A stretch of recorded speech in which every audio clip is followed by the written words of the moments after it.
Osoyoos, we, Ganche, Sagoli, Uki.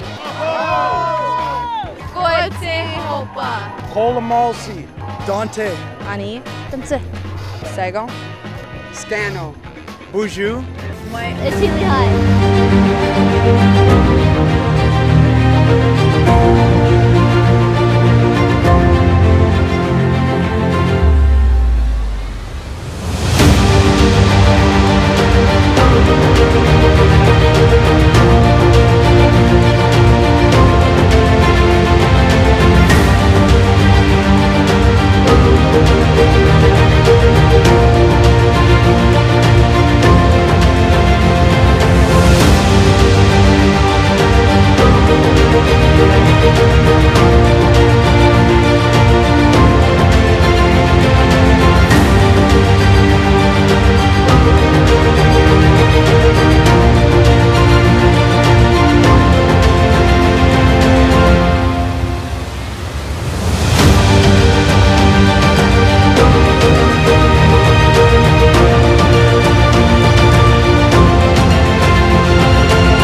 Hi, everyone. Welcome. We're very, very grateful to have you. My name is Lubna, and I'm the founder of a company called Stories. We are organizing this conference on behalf, this webinar series on behalf of ENVPMS.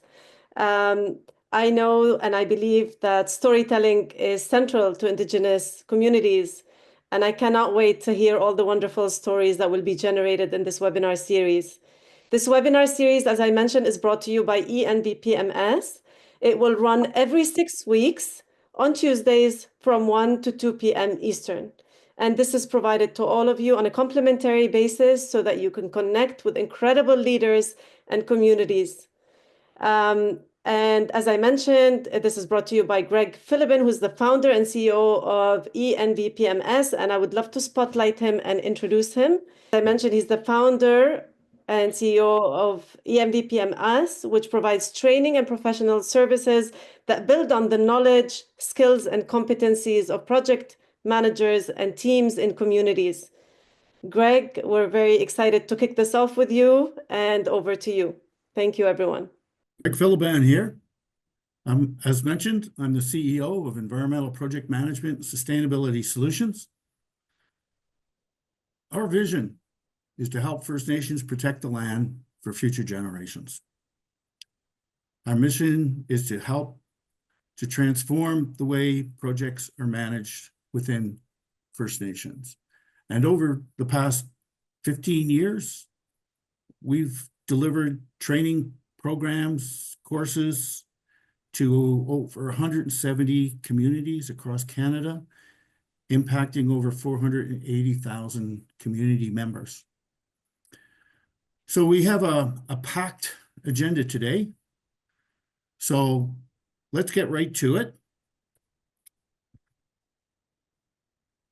So first, I'd like to welcome, with great honor, Chief Clarence Louie from the Osoyoos Band, located in South Central British Columbia, a true symbol of visionary leadership. Chief has led the Osoyoos Indian Band for nearly 4 decades. He is a firm believer in economic self-sufficiency and has championed business development as a pathway to community prosperity across his community. As the chief, since 1985, he has been pivotal in transforming the band's economic landscape, found with his development corporation. So the Osoyoos Indian Band Development Corporation, which we're hoping to hear lots more about today, and launching North America's first Aboriginal winery under the chief's leadership, the Osoyoos Indian Band has become one of the most economically prosperous First Nations in Canada. So welcome, Chief. It is truly an honor to have you here today, and thank you.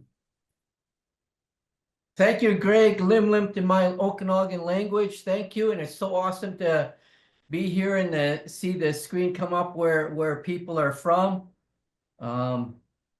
Okinapi. I see somebody's from the Blood Tribe. I spent a couple of years out in Lethbridge, went to University of Lethbridge there, went to the University of Regina was where I first ended up for Native American studies. So I hung around the Blackfoots and the Crees for a couple of years before I came back to Osoyoos.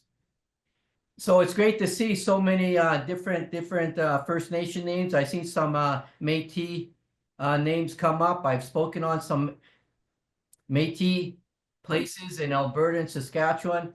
So I'll open up in my very humble way and give a shout out to the best book ever written by a chief, the very best book ever written by a chief, the very best book ever written by a Res Indian or a Redskin, as I like to call myself. And we'll be talking about, and I understand, Greg, you're listening to my book because my book is available on audio. And actually, my tech guy here got me and I'm a Redskins fan too. I was a Redskins fan till they changed the damn name and logo. But in any case, I'm actually getting through more books by listening to books, audiobooks. I love audiobooks. So when I'm on a boring plane or in my pickup driving to another res, I throw on a good book and I get through so many books because I'm an active reader. I've got one of the biggest personal libraries of any Redskin. You come in my house, you're going to see books everywhere. Looking back in my shelf, I got some pretty rare books, in fact. Chief Billy Diamond, I got to meet him in Northern Ontario, or the James Bay Cree, I mean. And so I'm still an active learner, even though I'm in my 60s now. One of the things I've learned is always be a student. Nobody's a know-it-all. I've done many million-dollar deals, but I love hanging around successful people. I just love it. And I try and stay away from political meetings. I don't like hanging around most chiefs and councils. I'm not saying those meetings are important. The AFN meetings are important. The regional meetings are important, but I always send my proxy because I do economic development. I love hanging around business people because to me, you got to have an economy. If you don't have an economy, if you're not having jobs to where anyone that goes to school, when I dropped off my granddaughters this morning, she calls where I'm at in the band office here, Papa's work. And I say, in that grade school that I'm looking out at the window here, that's my granddaughter's work right now. And my little granddaughter goes to daycare and that's her work. So I say, when you're in school, that's your job right now. When you're in high school, that's your job. When you get out of high school and hopefully go to university or college or get a trade, every educated person I know, why are they going to school? In my opinion, once you get out of the romanticism of what education's about, it's to get a job. Everybody goes to school to get a job. And the educated people will always go where the jobs are. That's what I found about hardworking, educated people. They'll leave their community if their community doesn't have good paying jobs, because hardworking, educated people will not stand in a welfare line, and neither should they. Welfare is not a life. That's not the Indian way. And I'll use the term Indian. I not only drive an Indian motorcycle because of the word and because of the logo. I have 3 Harleys as well. But here we use the term Indian. I know in some communities they don't use that term. But our oldest on this reserve is 94 years old. She still rides horses. We're a horse culture people, like many of you are. Wild horses on our res. She does her birthday ride past our band office, 94 years old. She still jumps on a horse at 94. And we're all out there cheering her on. The kids from the school are out there cheering her on. This is what she said, and she keeps on saying this. I was born an Indian. I'll die an Indian. Don't call me Aboriginal. Don't call me Indigenous. I grew up being called an Indian, so you better damn well call me an Indian. The white people we met here yesterday, there was a whole group of them. I said, you know what? I'm not racist. I'm not. I believe in race. People should be proud of their skin color. Black people should be, white people should be, Chinese people should be. Same with us as Native people. Don't try and melt us into this melting pot. We're distinct. So are Black people distinct. Every race of people, you should be proud of your race. And there's nothing wrong with calling people by their race, in my opinion. I'm not racist. So I told those white people, I said, I'm going to call you white people. I'm not racist. And if you hang around Indians, we're going to tease the hell out of you. And the more you hang around us, the more we get to tease. I have a white woman that's worked in this office here for 35 years. She's one of our main finance people. But because we're friends, we can locker room talk. Don't talk to me about wokeism. I hate wokeism. I hate this, how overly sensitive people are today on this thing. To me, you don't talk with your fingers.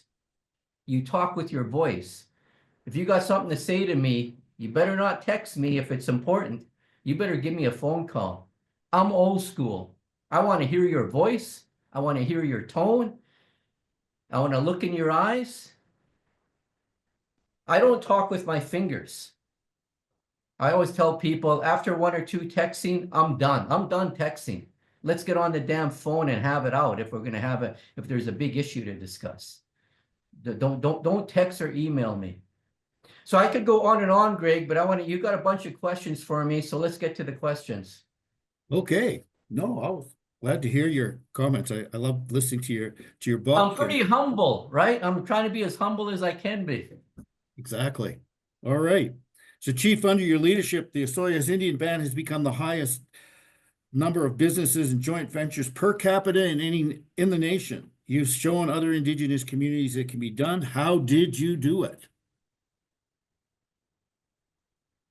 Hard work. I mean, I'm a big believer in hard work. I mean, my mom told me as a single mother, you either go to school, get a job, or get out. That's the old tough res way. You know, we never had safety nets before when I was growing up. In fact, one old chief said, one of the worst things the white people ever brought to our communities was welfare. The worst thing they ever brought to our communities was welfare. Now we got this, some of our people have this cycle of welfare mentality that it's okay to collect a welfare check. It's okay if it's just a bridge to get yourself back to being employed. In my research, whether it's at the U of L or the U of R, I don't care if you're Cree, if you're Blackfoot, if you're Okanagan. Traditionally, every one of our societies, we come from a working culture. Every Native society, every First Nation, every Redskin, our ancestors worked for a living. Want to listen to this? Oh my God, this guy's amazing. They provided their own food, clothing, and shelter. We never sat on our ass and put our hand out. We never sat on our ass. I mean, they turned us into hang around the fort Indians. Colonization took away our economic development.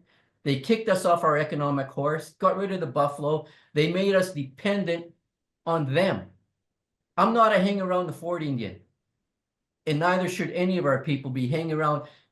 Don't hang around Indian affairs. Don't sit there and think that you're gonna, I don't care who the national chief is or who your provincial chiefs are. The federal government will never and has never provided enough money to provide any good programs or services on any Indian reserves. We got to start making our own money and creating our own jobs. You can't call yourself sovereign or independent if you're tied to somebody else's purse strings. You can't. You got to be independent, to be sovereign. You got to have your own economics, your own, like we had before. The oldest grave ever found in our territory wasn't far from Osoyoos. And this happens all over Indian country. The ancestral graves. This grave turned out to be over 1,500 years old. What was in that grave didn't come from BC. What was in that grave didn't come from Washington State. We're right down by the US-Canada border here, the Osoyoos Indian Band. So that proves to me what was in that ancestor's grave came from the far south. We had trade routes. We were trading. We were business people long before the French and the English came into our territory. That's a proven archaeological fact. Our people had a system of trade that went back thousands of years, north, south, east, or west. Here in the Okanagan, we have a word for buffalo. There's no buffalo in the Okanagan. Why do we have a word for buffalo in our language? Because we went over those Rockies. We went to Blackfoot country. We went to Cree country. We traded with the Blackfoots and Crees. And we beat them up sometimes, and we went there and buffalo hunted. Our people were buffalo hunters, even though we're not in a buffalo territory. So archaeological evidence proves every First Nation in this country, before the French and English made us dependent on them, we had a system of trade and a system of commerce. We were the first entrepreneurs in this country, not the French and the English. That's what we got to get back to. We got to get back on our economic horse. In my book, there's a chapter called, one of the best quotes I ever heard, and I love quotes. I love hearing one sentence and a good quote that can stick in your mind for the rest of your life. One of the best quotes I ever heard was from a former national chief. It's the economic horse that pulls the social cart. Remember that. Write it down. Put it under your pillow. It's the economic horse that pulls the social cart. You cannot put the cart before the horse. Too many of our people, even today, too many chiefs and councils are talking social programs, social this, social that. Here's another good quote. The best social program's a job. The very best social program is a good paying job. And if you're any type of leader in your community, if you call yourself a leader, then provide good paying jobs for your people. If you're collecting a paycheck, which most of you are, like me, the paycheck I'm collecting, my first priority is to make sure every other member of the Sioux Indian Band has a chance to collect a good paycheck like I'm collecting. I hate it when I see chiefs and councils or band staff collecting a paycheck. They're collecting a paycheck, and yet their people are collecting a welfare check. What the hell's that about? You call yourself a leader, be a leader, and your first priority should be to make sure every one of your people has a chance to collect a paycheck like you're collecting.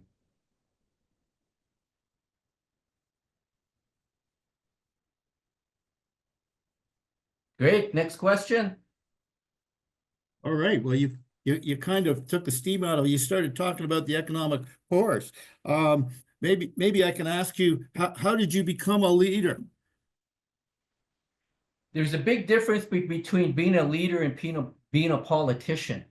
I'm not a politician. In fact, I hate that word. That's why I don't go to most provincial meetings or most national meetings.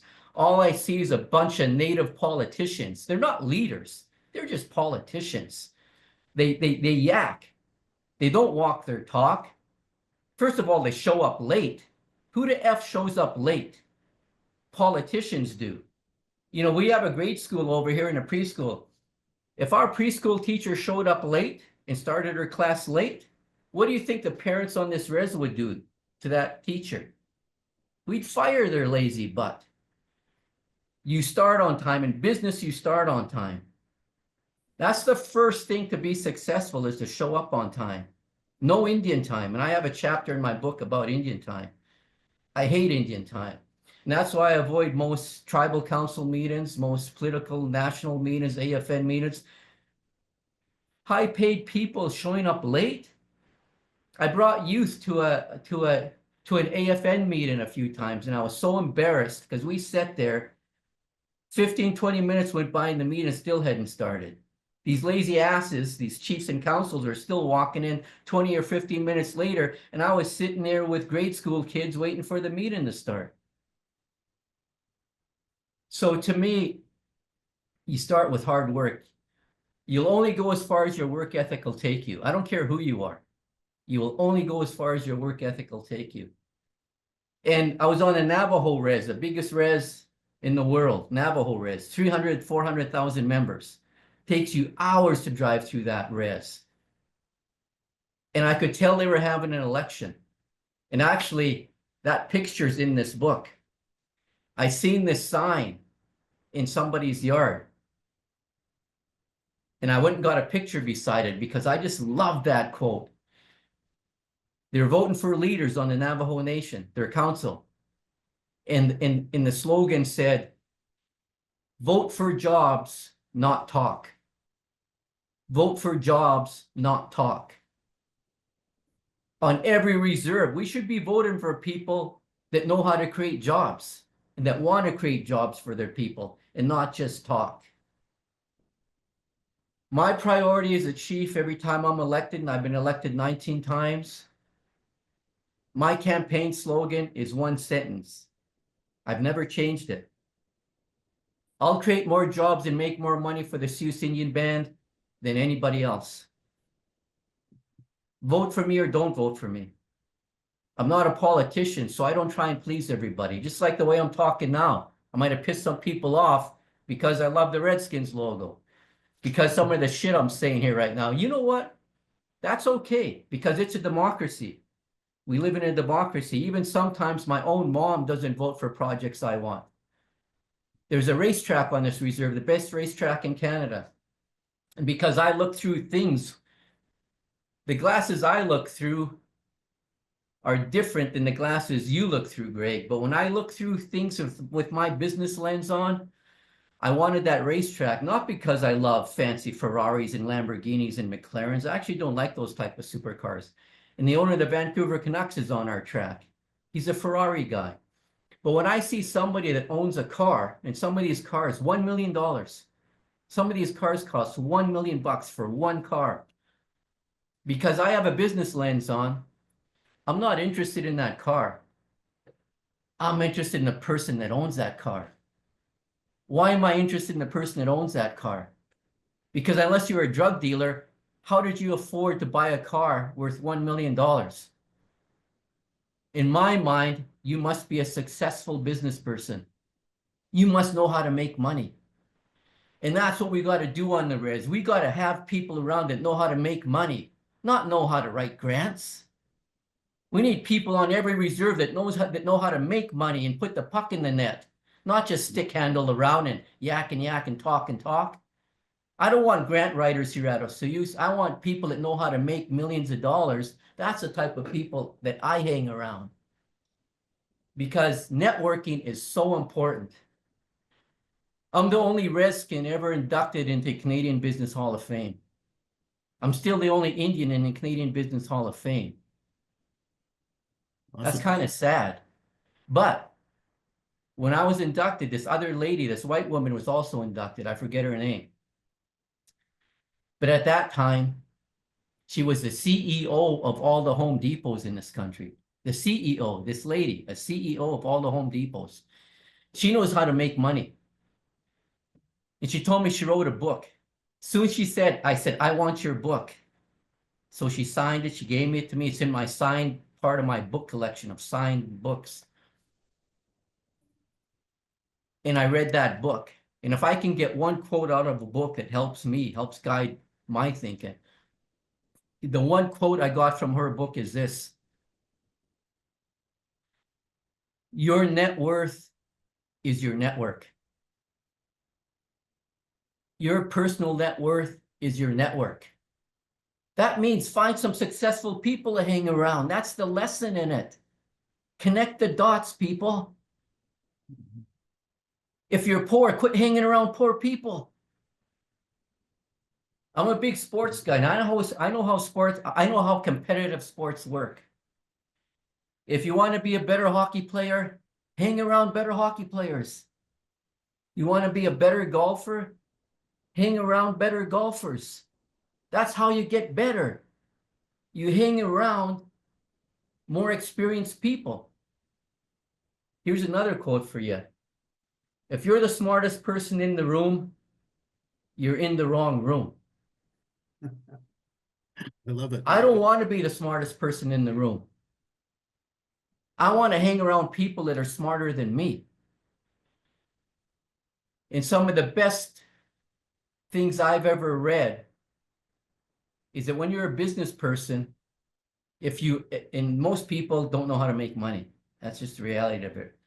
On the res, most people don't know how to make money. They know how to spend money because spending money is easy. It doesn't take any talent to spend money, but it takes talent and discipline to make money.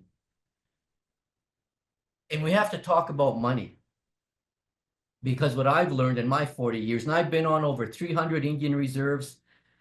I've been on over 300 Indian reservations in the States. In fact, I just got back from Northern Ontario. I was speaking on a res, Manitoulin Island, in the Sudbury area. I'm invited. I got a whole speakers list. I'm invited to speak up in the Northwest Territories. I'm there in a month. I'm back in Northern Quebec 2 months from now. Again, talking just like the way I'm talking to you right now. And I get invited to speak to Native youth groups. And again, I talk the way I'm talking right now because I'm not a politician. I don't try and please everybody. In fact, that's one of the worst mistakes you can ever make as a business, as a leader, is to try and please everybody. Because that's impossible to do. You cannot please everybody. Because once you try and please everybody, you're being a phony ass. If you're going to try and please everybody, you're going to be a phony ass politician. And I don't try and please everybody. In fact, one of the best business leaders there ever was, Walt Disney, he said the road to failure is to try and please everybody. So do not try and please everybody. There'll be people that don't like you. That's fine. There's people that have never voted for me on this res after 20 elections. And you know what? That's fine. Because I do not try and please everybody. You don't like me? Fine, vote for the other guy. I know how to put the puck in the net. So that's what I concentrate on, is creating jobs and making money. Our youth here don't have to go to anywhere else to get a job. Last count we did, we're probably the only res in Canada that can say this. Last count we did, because we have all these, we have more companies and joint ventures than any other First Nation in Canada on a per capita basis. And because I believe there is no finish line in business, I'm not done yet. I want to create more jobs and make more money. Because there is no finish line in being a leader, I still have a bunch of things I want to accomplish on this res, even though I can put together a whole list of what I've done. I'm not done yet because there is no, what's that term, that there's no off switch with those with the work ethic. Tony Robbins once said in one of his presentations, if you're not growing, you're dying. Exactly. If you're not learning, you're not living. That's why I love reading books. I love reading books about successful people. I love hanging around successful people. Like my mom says, stay away from the lazy asses. Yeah. And I challenge anybody to go argue with my mom. She's almost 90 years old. She still tells me, stay away from the lazy asses. Doesn't matter if they're your cousins. Stay away from the lazy ones. Stay away from the lazy bunch. Hang around hardworking people. They go to bed early and get up early. And don't accept welfare. It used to be a shame to be on welfare. It used to be. So people ask me to come and speak out into their communities, to their youth, because I speak from experience. And I'm not perfect, because I'll still make mistakes. Everybody does. But I'm blessed in that I've had some hardworking people to hang around. I've had some hardworking mentors. I hang around hardworking, successful people that can put up their hand and say they've made millions of dollars. They've created hundreds of jobs. That's the type of people I want to attract to my res. And we put our money where our mouth is. And what I've learned is everything on a res costs money. From birth to death, everything on the res costs money. Even spirituality costs money. And in the white way, those churches throughout our territories, they cost money. They don't operate for free. In fact, at the end of their service, I think they still hand the thing out up and down the aisles because they're asking for money. Those priests want money. Those churches want money. What I've learned on my res here is that every one of our ceremonies costs money. Our salmon ceremony costs 20 some odd $1,000 to put on each year. Powwows cost money. They're not free. One of our language speakers, she's really old now. She told me many years ago, Clarence, one of the most important words in our language is skalau. You know what skalau is? That's money. This is an old timer, a language speaker, a cultural person. One of the most important words in our language is money. So I'll talk about money. I don't have a love of money, although I'm not going to lie about that. I like money like anybody else. As Zig Ziglar once said, if somebody says money is not important, they'll lie about something else as well. So every one of our, when we do sweat houses, we build our sweats. The band pays for the wood. The band pays for everything there. When our winter dance is happening, and I remind Native youth, whenever you get a free lunch, it's not free. There is no such thing as a free lunch, because even if you happen to get a free lunch, and it's traditional food, maybe it's moose, maybe it's elk, maybe it's deer meat, fish, salmon, whatever. Behind the scenes, somebody paid to put that food on the table. Always somebody paid. Bullets aren't free. Fishing boats aren't free. Hunting rifles aren't free. Like that elder said, everything costs money. So the equation that is stamped in my mind, here's something. Here's my quote. This is a quote from me. Money equals opportunity. That's the quote that is stamped in the back of my mind. Money equals opportunity. So if you want opportunity for your family, for your kids, if you want opportunity for your res, you got to have money. And here's another one of my quotes. You can put this under your pillow. Good words, teary-eyed words, without money have no legs. I've seen First Nations hire facilitators. I walk into the room, I see all these flip charts around the room. We've all seen that at our organizations, at our band office. We hire these usually white facilitators, really doesn't matter. We're putting all these ideas up on the wall, but I don't see dollar signs beside those ideas. You know what? Those good words on those flip chart papers are going to stay on the paper. They're going to end up on the shelves collecting dust unless you have money behind those words. And what I've noticed, and I've been on so many reserves where I've seen this done, nobody figures out how much money that idea is going to cost. How much is that idea going to cost? Oh, you want elders programs. Well, what? Guess what? They're going to cost money. Here at Osoyoos, every one of our elders programs costs money. Here at Osoyoos, every one of our youth programs costs money. Here at Osoyoos, every one of our language programs costs money. And we pay our language people properly. You pay them like you would someone with a degree. Because those that speak the language and have that cultural knowledge, they have a degree, in my mind, just as valuable and just as good as Harvard University or any university in this country. And they should be paid properly. They should be paid like they're professors, because that's what they are. In the Indian way, in the res way, our language and our knowledge is just as important as any white professor, any white university. But again, you got to have the skalau, you got to have the money to back up your words. So don't put stuff on a paper. Don't hire facilitators and put all your dreams and your idea. Every one of your dreams is going to cost money. I'll guarantee you that. And I don't want to be dependent on the federal or provincial government to pay for things on this res. I don't want to be begging for grant money from some agency. I want to put money where my mouth is and get shit done. I'm hearing from you, Chief, that the economy is the engine that's going to drive the social engine. That goes back to the horse before the cart. Always has been and always will. Yeah. You can't put the cart before the horse. Yeah. And we had an annual general meeting here at Okanagan Chiefs and Councils.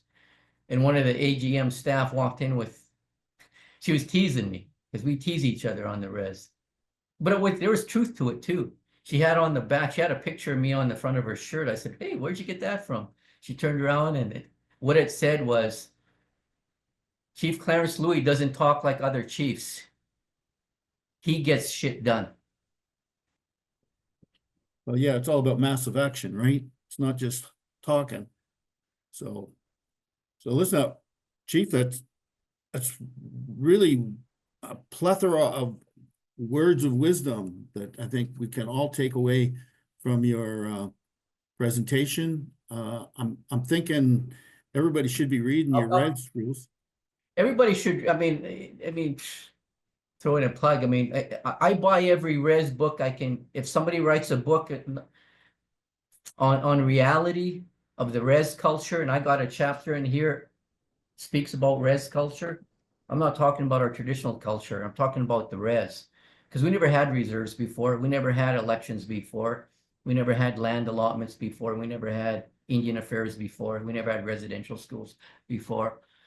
So the res culture is something most of us have grown up with. It's not our traditional culture, but it's what we've lived under for the past 100 and some odd years. Now, when I talk about grant money, I'm not saying don't go after it, because you damn rights they owe us. They owe us more money than they can ever pay us back, with all the taking our land and all the billions that they make off of it. We take grants here, but I'm just saying, don't make it the majority. Don't depend on them. Because I always tell people, if you can get the grant, get it. And let's take that money because they owe it to us, whether you want to call it rent or whatever you want to call it. Take the grant money. But if we don't get the grant, we're going to do it anyways. Because we got our own source revenue. We will do it anyways. If we can get grant money to pay for it, get it. Every province, most provinces get federal transfer monies. Most municipalities do. So I just want to make that clear because I see some things popping up on the screen. Don't be ashamed of taking grant money. I'm just saying it should not be something you should depend on. You should be able to put up on the wall that the majority of your money to operate your programs and services on your reserves, that you do have enough in case those grant sources ever dry up. You can keep providing the same level of service to your people, to your community without the grant money. Take the grant money, but don't have it that you have to depend on it. That's basically what I'm saying. Awesome. Okay, well, and I'm a big believer, and I'm a huge believer in youth summer jobs. We got to get our youth working when they're old enough to go to work. Like I was back in the 60s, when I grew up in the 70s as a teenager, you got your ass to work. There was no ifs and buts about it. I didn't like the job, but you know what? You had to go to work. You just had that work ethic. Our old people have a work ethic. One of the best quotes I ever heard from an old timer was, when I don't work, I get sick. When I don't work, I get sick. And a job is a big, whether you admit it or not, a job is a big part of your identity. In the one sentence I love hearing from my people, and I've heard this so many times, 4 words I love hearing from my people. And these 4 words that I've heard, even after some of my people have sat across from my desk with tears in their eyes, they've just lost, a loved one. They say the only thing that's keeping me going is what? My job. Yeah. The only thing that's helping me get through this is my job. But the 4 words I love hearing from my people, and that's why I say the first thing I like doing as a chief is creating jobs. The second thing I love doing as a chief is making money, because money equals opportunity. Money pays for. Don't give me the I care speech. I care about the elders. I care about the youth. I care about our land. I care about the language. I care. But you don't have no money to back that up? Put your money where your mouth is. I hate hearing the I care speech unless you put your money where your mouth is. I care about all those things too, you know. But I love making money to make sure those words have legs. So when somebody says to me, I love my job, that makes all what I do, the late nights, the weekends, I still, I'm not like Jimmy Patterson. I don't get in my office at 6 a.m. Damn, I wish I could. I'd get more work done. I'd accomplish more. I'm kind of a lazy ass in the morning. I can stay up all night and work, but I just can't get up early. But in any case, I love my job. You know, when somebody says that to me, I've had people that work in our hotel. We got one of the best res hotels anywhere. You come to Spirit Ridge, you're going to be you're going to go, wow. And I've had people say this. And when I'm in Crete Enoch and I see the hotel there, when I'm on Sutina and I see the hotel there, when I'm on a different res, I was in Manitoulin Island last week in Northern Ontario speaking, just like I'm speaking to this group now. And I stayed in a First Nation hotel. I'm not from there. I'm not Ojibwe. I'm not Anishinaabe, but it made me proud that natives owned this hotel. A nice friggin' hotel. Mhm. It was nice. And I thought, there's Indian pride here, man. For sure. I love it when I see natives. I don't care if it's a hotel, a golf course, or what our people are involved. We're getting back on our economic horse. We're not hanging around the Fort Indians anymore. We're getting back on our economic horse. We're owning nice things. There's nothing wrong with our people owning nice things. I hate seeing res bombs. Own a nice ride. Be For proud sure. of your ride. Own nice things. And I always tell the white people here, located, I said, you know what? Our res, if we give a chance to compete with you guys, we're going to compete with you because nobody can tell me that traditionally we weren't competitive. That's a myth that we were not competitive as Native people before the French and the English got here. Lacrosse, that's not competitive. Horse racing isn't competitive. Canoe racing isn't competitive. Stick games or hand games or bone games aren't competitive. You friggin' rights, we were a competitive people. And we also competed tribally against each other. It's like any race of people. We weren't perfect. We fought with each other. Nobody can tell me we didn't. We were a competitive people. You friggin' right. I want my youth here to be competitive. I don't want them that shy Indian. That's another myth that we're shy people. We were not a shy people before the French and the English. Our culture is not one of being shy. So, Chief, I mean, can I that's how I interrupt talk to here? my youth. And we provide our youth here good summer jobs where they're Chief, front and center in our operations. Chief, I'd like Yeah. to bring in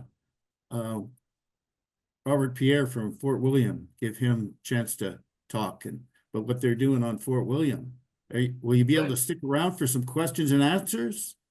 I'm always cognizant. You have to be cognizant of time.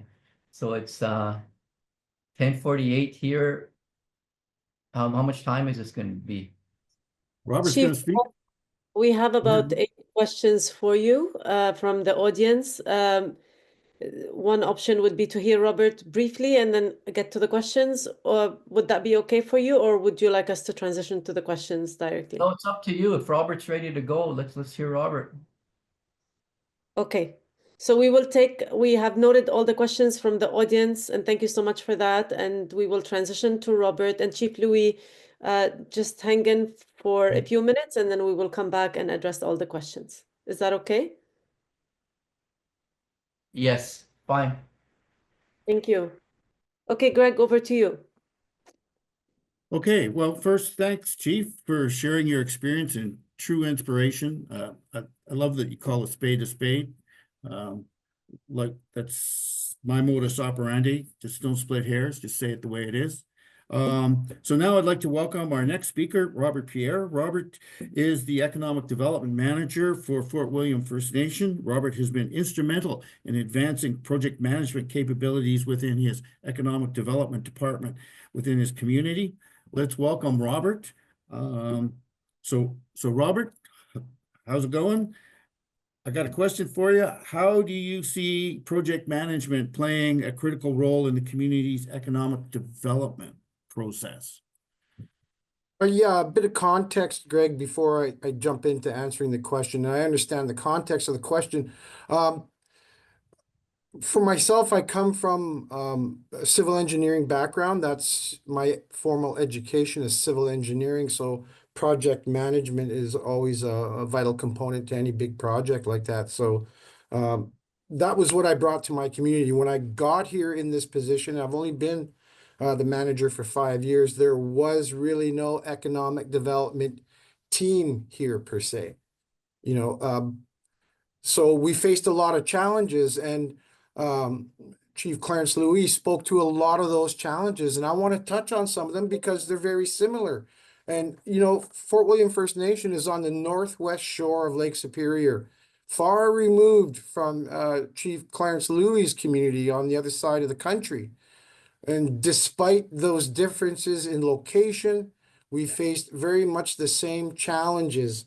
So, for example, politicians versus leaders. When I got into this role, we were very much led by a community of politicians. And as an economic development manager, it was challenging to build a project from scratch, working with politicians. To me, they represent silos that you have to either break down or go around them. Because in a lot of ways, the politicians are prohibitive economically speaking. They can put up barriers, and they are definitely not leaders. There's a big difference there. So I totally concur with what Chief Louie was saying about politicians versus leaders. It's something that I experienced when I started in this position as well. So how do you work around that problem? You break down the silo or you go around it. For me, it was a lot of going around those silos. Dan Green asked the question, when developing a project for communities, what part of project management is the crucial factor to success of the project? And from my perspective, and in my experience, removing the barriers that a politician puts in front of you, what is one of the primary goals for any economic development manager. You need to be able to find unique ways to work around the politicians and speak to the leadership, right? So you get support from your leadership, and you try to avoid interaction with the politicians or the political side of the discussions. So from our perspective, or from my perspective, working around that the politician versus the leadership was a big challenge. And if you can find a way as an economic development manager to work entirely within the leadership realm, that is your biggest challenge, and that's your biggest endpoint. That's where you want to get to. So from our perspective, yeah, economically speaking, we had nothing here at Fort William. So I had to build an economic team from scratch. And I did that by going around my politicians who were basically saying, well, why do we need to have an economic development team? Why do we need that? Because they had the cart in front of the horse. They had the social programs being pulling around the economic development team. My first challenge, my first goal was to switch that up and start to make sure that large engineering projects were the focal point of my economic development team. And when it comes to these large engineering projects, whether they be transmission lines or mining operations or forest harvesting, the goal was to get our team out in front of the social program so that we could actually support that. So we position ourselves on these large engineering projects to make sure we're bringing in long-term benefits to the community generationally. So multi-million-dollar impact benefit agreements is one way that we do that. And how does project management help us get there? Project management allowed at least my team here locally to lay out a plan to get around the politicians, to cherry pick the best people for the job. So for example, Our community is matriarchal. When we build something, it's the guys come forward with the idea, hey, we need a new trapping cabin over here, and we're going to put it here. But it's the ladies that say, that's good. We do need a trapping cabin, but we want it located here instead, next to the river on the south side of the lake, so that it's warm and we got easy access to water. Whereas the guys are thinking a bit differently. We want to build it at the trailhead, for example, so we don't have to haul the wood as far and all that sort of stuff. So it's a balancing act, and that's where the politician versus the leader comes in. The majority of the leaders in our community are women, so we take a lot of our walking papers from them. We take a lot of our orders from women who direct our community. So that's that has been a benefit. So you got to find those people. As an economic development manager, I've had to find the people who are leaders and then have them first and foremost support whatever project we're working on. Fort William First Nation is currently owners in a couple of transmission line projects. We never were up until, like, if you go back 5 years, we never were owners on transmission projects. We were never receiving impact benefit agreements from mining operators who were out there doing a lot of the work on the land, but really sending us nothing. So same with the forestry here in Ontario. There's a framework set up that is almost economically exclusionary. So we had to break down a lot of those old frameworks, those old systems, start talking directly with ministries and saying, look, this is economically exclusionary. We have this project, and here's our plan for the project, and this is how we want to move forward. So it's up to the economic development leaders, such as ourselves, to be able to say that to our leadership, and then to be able to say it to ministries and governments and that sort of thing. I'm sorry to keep rambling, Greg. I know you have some questions, and I don't know if I answered any of them to this point, but I also wanted to share with everyone, Chief Clarence Louie shared a word for money. Their word is skalau. Our word is junya, and I'm sure Chief, having visited this area on the North Shore of Lake Superior, is familiar with that word from our community. He's been here to Lakehead University, shared teachings with our people here. So we have very similar approaches to economic development, despite the differences of our location, our language. One of the comments made was, well, how do we assign value on the land? From our perspective, we had no ability to do that. So how do we do that today?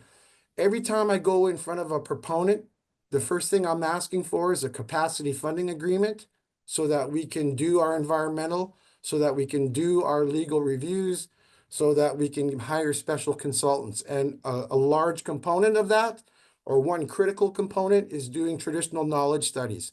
That's how we assign values on the land.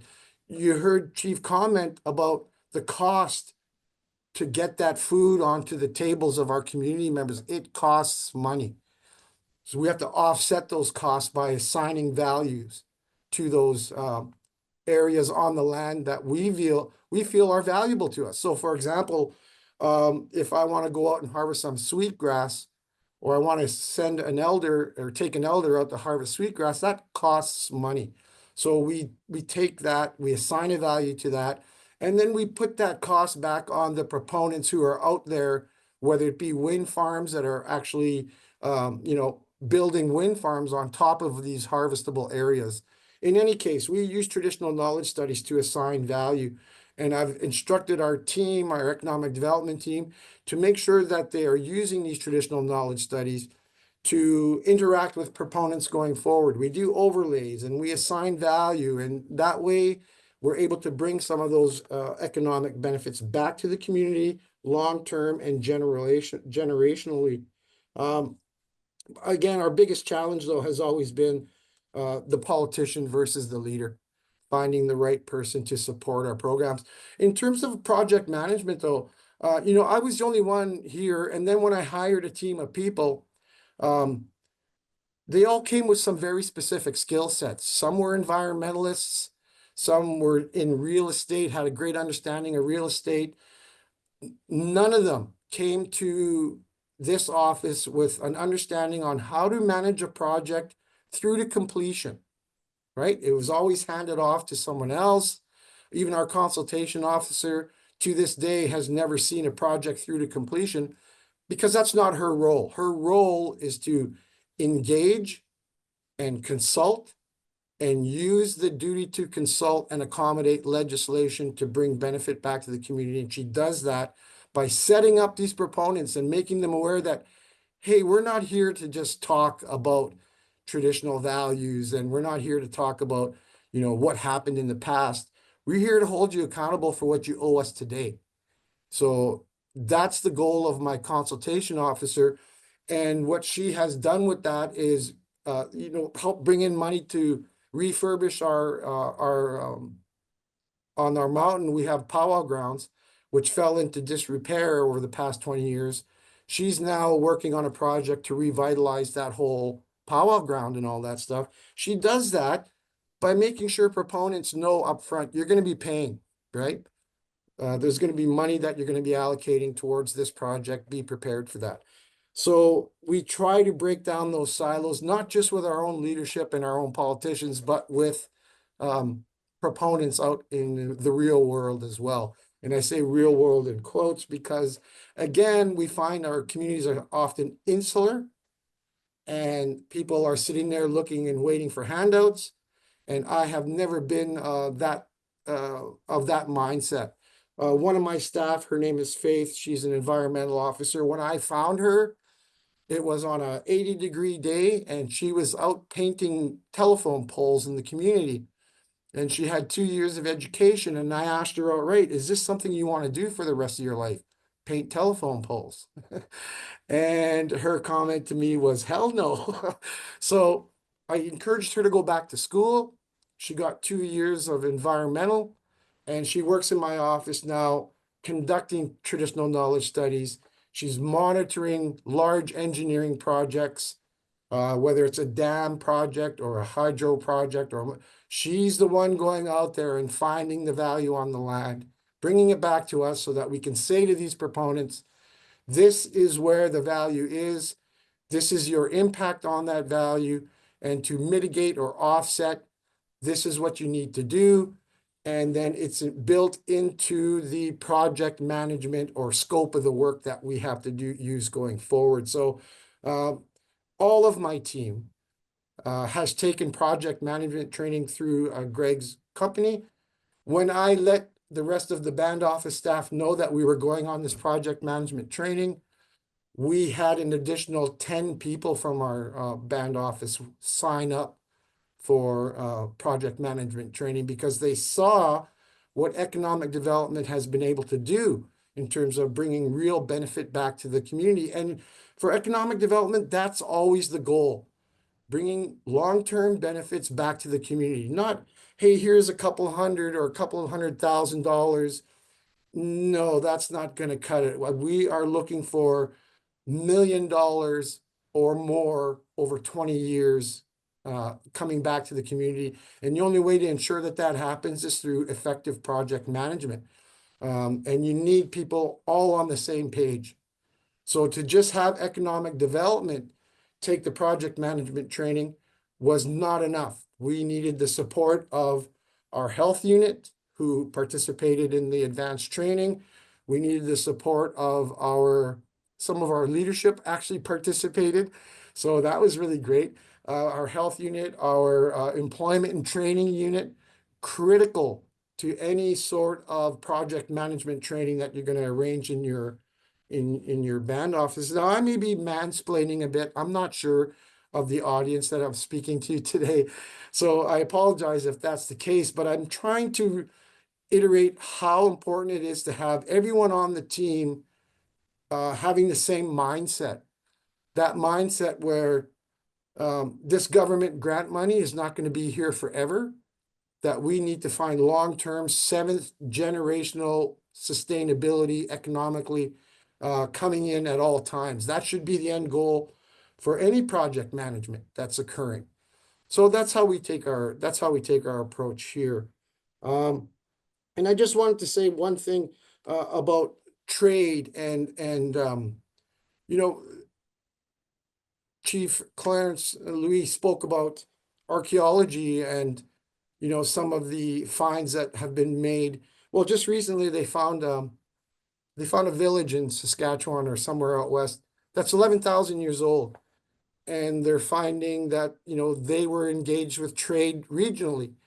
For our community, we have access to amethyst, purple amethyst, copper, and red chert. All of those three resources have been found at the bottom of the Mississippi River at the Gulf of Mexico. Why?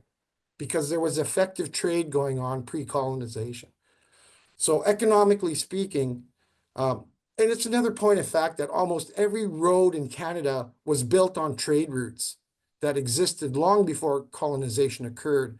So economically, developmentally speaking, First Nations have been participating in economics far longer than anyone has given them credit for to date. So project management, again, figures into not just historical context, but into the context of what are we going to do next? What are we going to do going forward, right? So just a couple of things I wanted to touch on.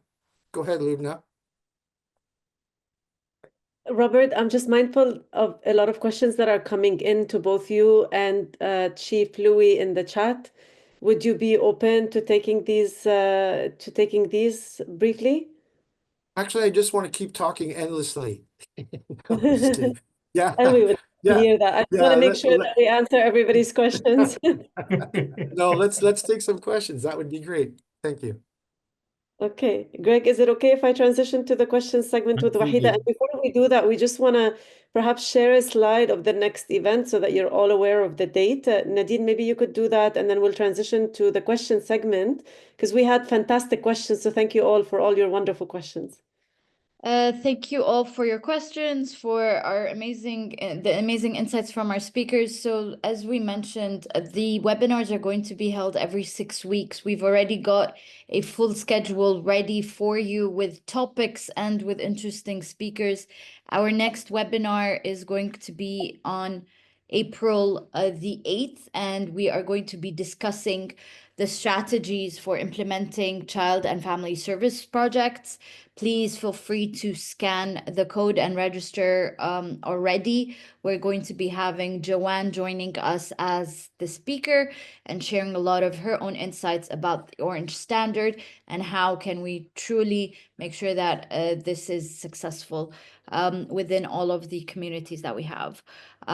We also have the next one coming up in May, and our speaker has been announced, but we'll just wait on that. So feel free to join us and register from now. What I'm going to do now is maybe also just keep it up there for a second while I call up Wahida and we start addressing the questions that you have shared with us in the chat. So if you give me just 1 second. There you are, Wahida. All right. I will spotlight you and I will stop sharing the screen. Thank you very much. Hi, everyone. I'm Wahida. I work for Environmental Project Management Solutions with Greg and our team here in Ottawa. And thank you, Chief Louie, and thank you, Robert, for your time. Thank you, Greg. Thank you for everyone that has given up their time to be here today. So there are so many questions that came in, and I don't know if we have time to cover them all. But Chief, if you're open to it, there were a lot of questions that came in from Julia De Decker. She has several questions for you. Would it be possible to share your email with her directly and she could reach out to you because she has many, many questions for you? Would that be possible? Yeah, sure. My email is a public email. It's the word chief at OIB, like Osoyoos Indian Band, chief@oib.ca. And hey, Robert, I really liked some of the things you were saying. I'm interested in talking to you more. So can you write down my cell number? And again, my cell number is a public number. My cell number is 250-498-9132. I'm pretty sure I've been out in your area before. I actually forget. I've been doing these speaking gigs for 30 years and I forget what res I'm on or what community I'm on or which town I'm on. And but Yeah, I'm you pretty were at Lakehead University some time ago. But I think I've been on the res there because I recognize the res's name. Yeah, and I think our former chief, Peter Collins, mentioned your name as someone we should be talking to. Yeah. So I want to have a discussion with you offline over the phone, and I'm interested in some of the stuff you're doing, and I like some of the things you're saying. And again, that's how I keep on learning. I keep on talking with successful people like Robert. So Robert, I want to have a chat with you. That sounds great. To blow my own horn, I don't normally do this, but we're a part of the Wasagon project here in Northwestern Ontario. It's a transmission line project, and ourselves and 9 other communities recently won an award, a national award, for our innovation in setting up the agreements that spoke to economic reconciliation around that project. They've never heard of a protection committee before on a project like that's that large. And that goes back to the idea of assigning value on the land. And so the protection committee component of that agreement is what won us the award. And through that protection committee, we are able to assign value on the land, put our young people to work. We actually build an environmental team around assigning those values on the land. So we actually won an award for that. So I don't normally pat myself on the back, but I'm going to do that. Sorry to interrupt and brag a little bit, but I'm looking forward to talking with you as well, Chief, and I'll reach out to you in the coming weeks. Robert, you got to be loud and proud on the res. You got to be loud and proud. Wonderful. Thank you. Thank you both for your inspiration and your wisdom that you've shared and your hard work and dedication to advancing economic development for sovereignty and within your communities. So as I said, there's so many great questions, amazing questions. So I'm going to suggest to the questions that I can't get to today, or we can't get through today, please feel free to reach out to Chief Louie directly or to Robert directly. Their information will be provided at the end of the webinar. So I'm just going to, I thought this is a great question from Kim. What if a community chief and council has the mindset that business development is not for the members? How can an individual change that perspective? And maybe we can ask both of you. That business development is not for the members? What if a community chief and council has the mindset that business development is not for the members? How can an individual change that perspective? Kim, do you want to come on and clarify your question if you're still on? Can you unmute yourself?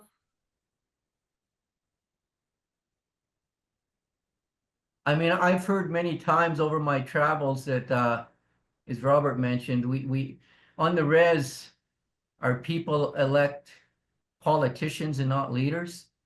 There's a lack of leadership in Indian country, and I'll say it. I'll say it because there is.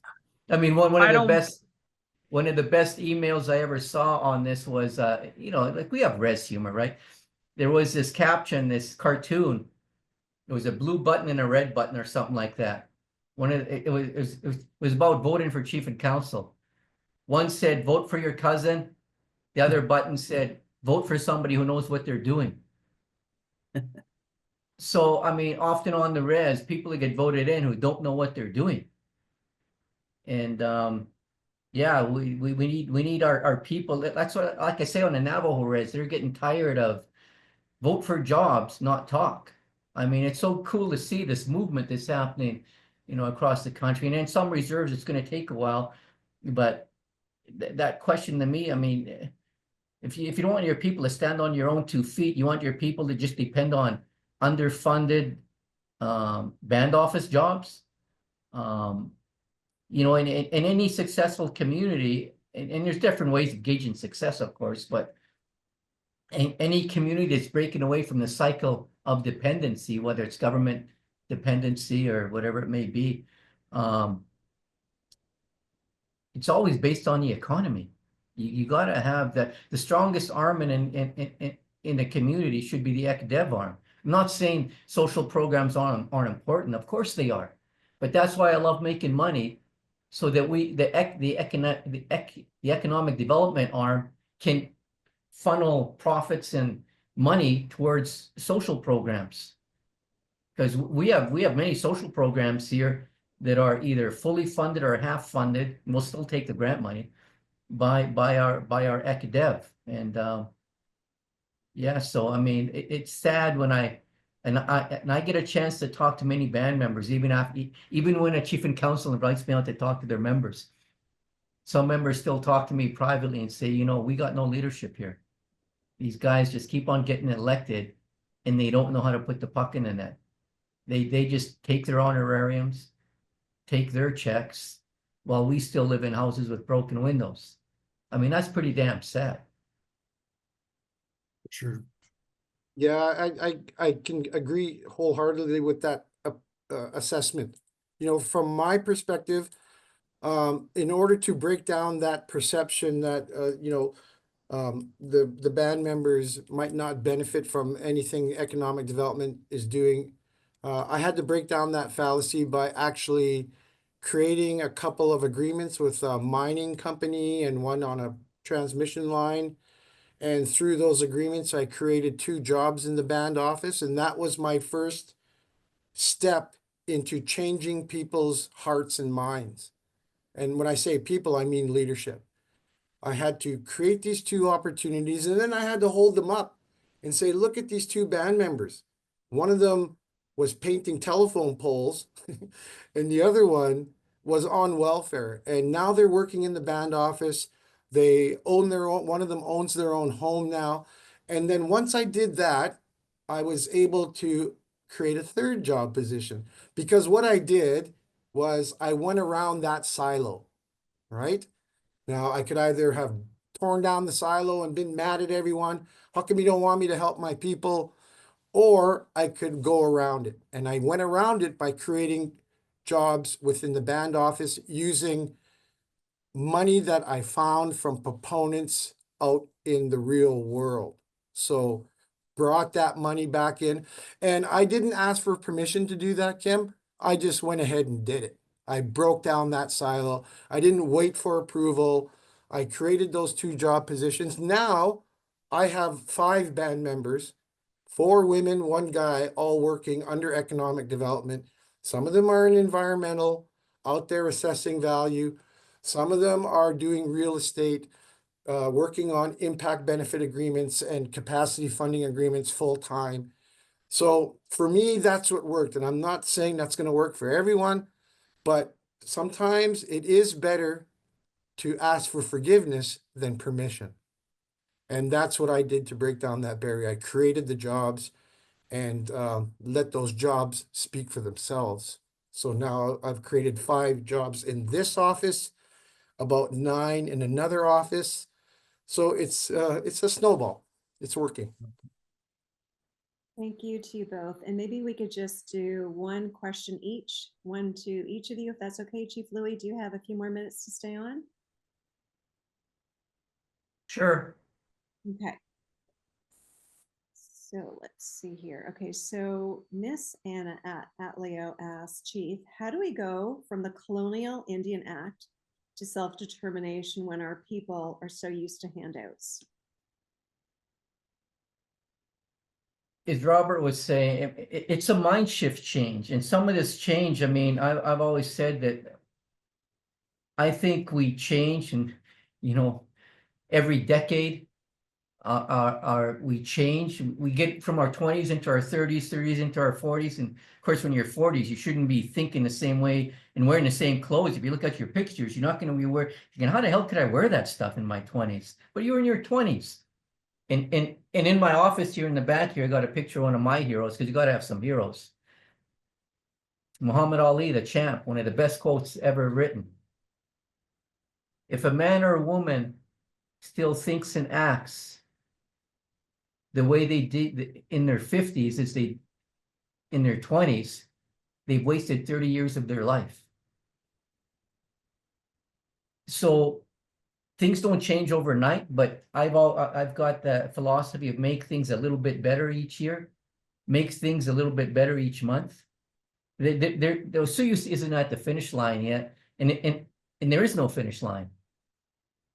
When I'm done being a leader here, which is, I don't have another 40 years. I don't have another 30 years. I know I don't have another 20 years. The cycle of leadership will still carry on. And all it's going to take is a few champions in each community. As many things happening in a community. The American Indian movement. Here's another good quote. Anna Mae Aquash. She said,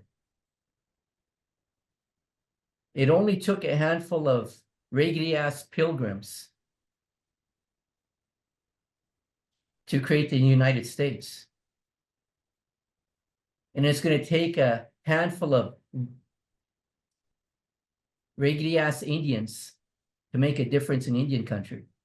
And she said, I want to be one of those raggedy-ass Indians.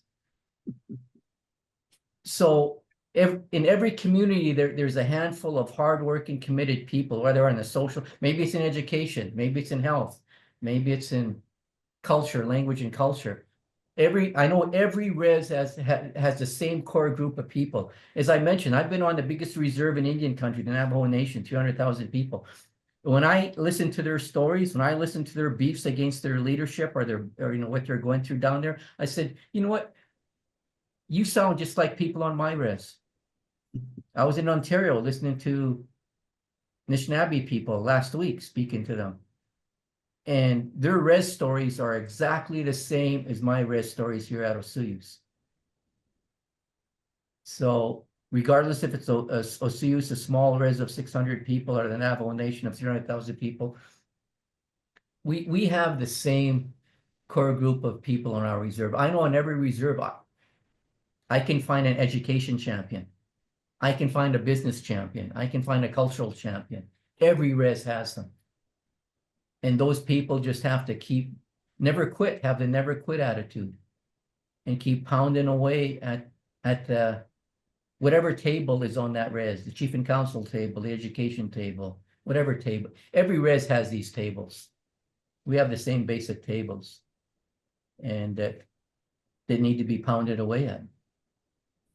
Great. Thank you, Chief Louie. And this to Robert, this is from Cynthia. She's doing her doctorate of business at Athabasca University. Her focus is on First Nations economic development. My dissertation question is, what are the key factors to First Nations economic development success? What would you say would be the top key factors to success? I think you're on mute, Robert. Yeah, thank you. I owe everyone a quarter. Really great question. From my perspective, I would have to say, and I'm only speaking about my experience here. One of my very first goals in finding economic success was a succession plan. Again, I came into this office with just myself and my boss, and he was, I'm not going to give away his age, but he's on the verge of retirement, and I'm fast approaching that. So we had to cherry pick young people who have shown that they can show up to work every day, have their Class G license, have a strong work ethic. You know what I mean? So it's a matter of going out and finding the right people, surrounding yourself with these right people, getting them the training they need, i.e. project management training or traditional knowledge studies or any training that will augment the skill sets they already have, and then put them to task. And again, with Fort William, I have to have a succession plan because a lot of our people in the band office are old and ready to move on. So we've built all of my economic development team is under 30 except for one of us. So we build a succession team. We have a group of energized young people, and they are the ones who are going to carry anything that we do today or are doing today. They're the ones who are going to carry it forward. They're the ones who are going to see the benefit from what we're doing today. So I made that a critical aspect of our economic development plan. And I adhere to that plan to this day. As I said, I've got a lot of young people on my team.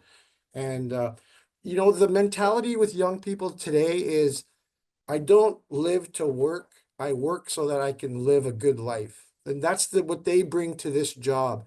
So they bring a balanced work-life approach to the job.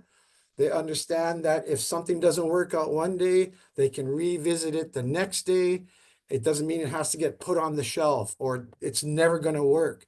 So they don't give up easily. So again, from my perspective, it was building a young team who have education, build skill sets around what they already know, and then get them that project management training. I keep going back to that because so many people in our communities have never been able to see a successful project through to completion.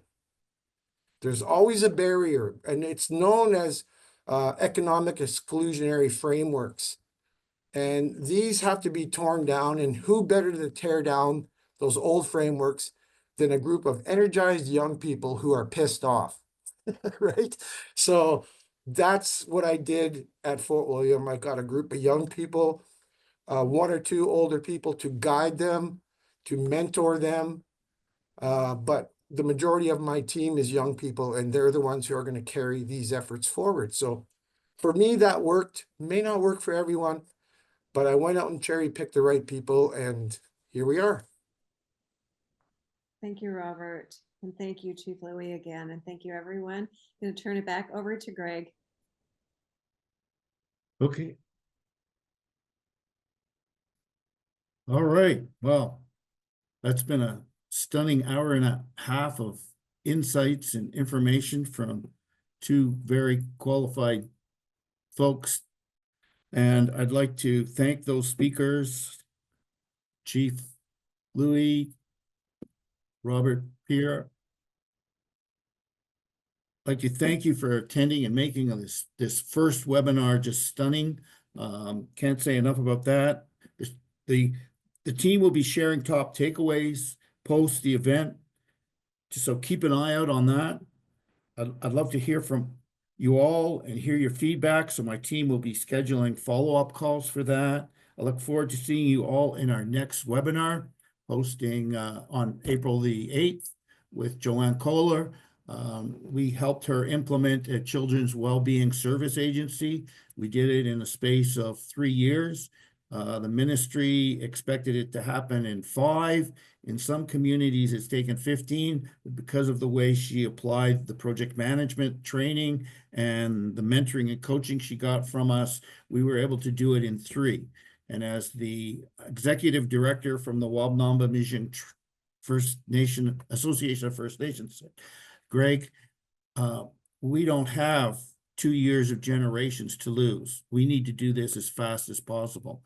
So he was really pleased that we were able to do it within 3 instead of 5, because he said for every year that goes by, we lose another generation. So it was a very, very successful project. I encourage you all to sign up and join for that session. We also have on May the 20th coming up challenges of implementing water and wastewater. That is, we've got a fabulous speaker for that, Melanie DeBassi. She is the executive director for the Ontario First Nations Technical Services Corporation.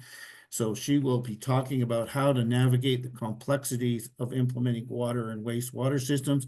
It's not about just hiring a big engineering firm to come in. There's all kinds of issues and challenges in the communities. And sometimes the biggest is not the best. One of our clients once said, you know, that we're building a $26 million water wastewater treatment, and quite frankly, a $5 million lagoon would do the job. And where am I going to get the parts? And where am I going to get the class 3 operators? And where am I going to get the funding to pay for those class 3 operators? So sometimes be careful of what you ask for.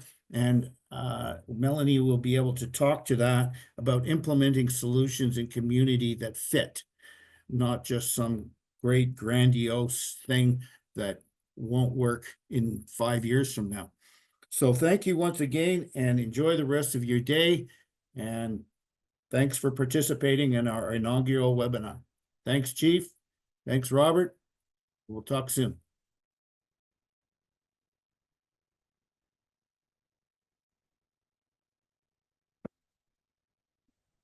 And thank you, everyone, on behalf of the Stories team. Also, we're very grateful for your presence. And thank you for all the wonderful comments. I saw incredible comments in the chat. Thank you, Chief Louie. Thank you, Robert. Have a blessed afternoon. Bye. Thank you.